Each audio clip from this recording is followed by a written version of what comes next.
Welcome to another segment of ACRPtv. Today, our spotlight is on defining decentralized trials, which is not quite as easy as it sounds. They've gotten incredibly popular the last few years, especially with COVID. We've seen a lot of pluses, a lot of benefits, but there's also some misunderstanding out there. Here to help us clear that up, Andrea Bastek, who's the Director of Innovation at Florence. Andrea, thank you so much for joining us today. Yeah, happy to be here. Thanks for having me, Michael. Now let's start with the first big question. What do you mean when you say decentralized trials? What are they? I think Great question. It is a great question. What we see at Florence is when people say decentralized trials, they're really somewhere on a spectrum of definitions. And that goes from everything to our traditional, what we're calling centralized clinical trials. So your normal, what you think of as a normal clinical trial where every activity happens at the clinical trial center. We see sort of that spanning all the way to fully virtual trials. In the middle, what we hear is everything from hybrid trials. So where really people are talking about a mix of activities happening at the clinical trial center and outside the clinical trial center through remote technology. I think the best way to describe the term, what people really mean by decentralized trials, is thinking of them as remote trials or direct to patient trials. So thinking about using technology and using remote solutions to help bring the study closer to the participant. So there's less activities that have to happen at the clinical trial center, like sort of that centralized center. And there's more opportunity for localized activities. So that could be at a local pharmacy, or it could be something even happening at the participant's house, but essentially localizing the study to make it more beneficial for the participant.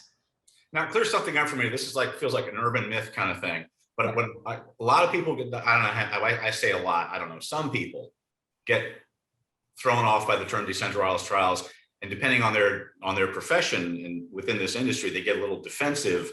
Yeah. Decentralized trials don't mean that brick and mortar sites and physical visits are going away, no matter how they're used, right?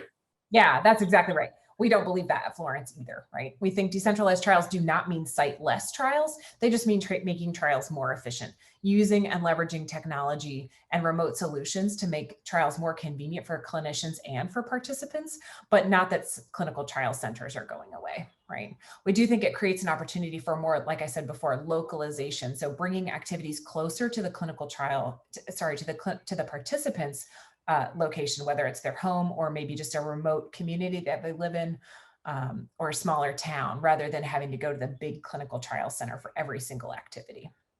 So in a corollary to that, and this is sort of a false choice, but a lot of times people say, what's more important, clinical ops or the patient experience? Yeah, I think it is a false choice, right? We feel like those things have to be really equally important. So your clinical trial needs to be effective and efficient, and we want to increase clinical trial efficiency when we're talking about operations. So we want to use software that talks to each other. We want to use data solutions that are integrated, so you don't have to transcribe everything. Like that type of efficiency is really important, but we think that the participant experience is equally as important.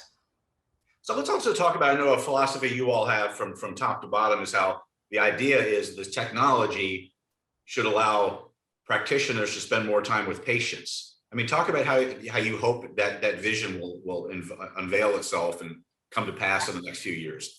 Yeah, it kind of goes back to what's more important, efficiency or experience, right? I think those things are equally important. So our goal is, what we think that the industry should have a goal of here is to have trials that are efficient so you can spend, like you said, more quality time with your participant. So maybe I use a remote consent solution so that my participant can read a lot of the paperwork ahead of time before they come to the clinic. And then my conversation with them as a coordinator at the site, let's say, can be really meaningful and focused rather than having to go through all the paperwork.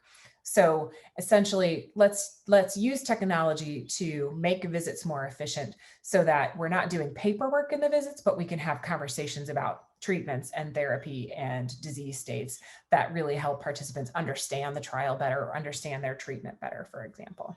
Okay. Now, finally, before I let you go, I'm asking thought leaders I talk to in my various walks. We're in this interesting time period now. COVID, knock wood, is getting under control. People getting that. I've got both my shots. It looks like we're turning a corner. Not the time for complacency, et cetera, but we can begin to see a time maybe where COVID isn't such a big factor, isn't such a big obstacle in how we have to conduct trials. So with that in mind, do you think a year from now, whenever that is, industry is going to revert back to where we were before, or do you think a lot of aspects, a lot of these things we've learned and these things we've adopted are here to stay. I think they're here to stay, right? I mean, it's making everyone's job easier. We're leveraging technology to make the process more efficient.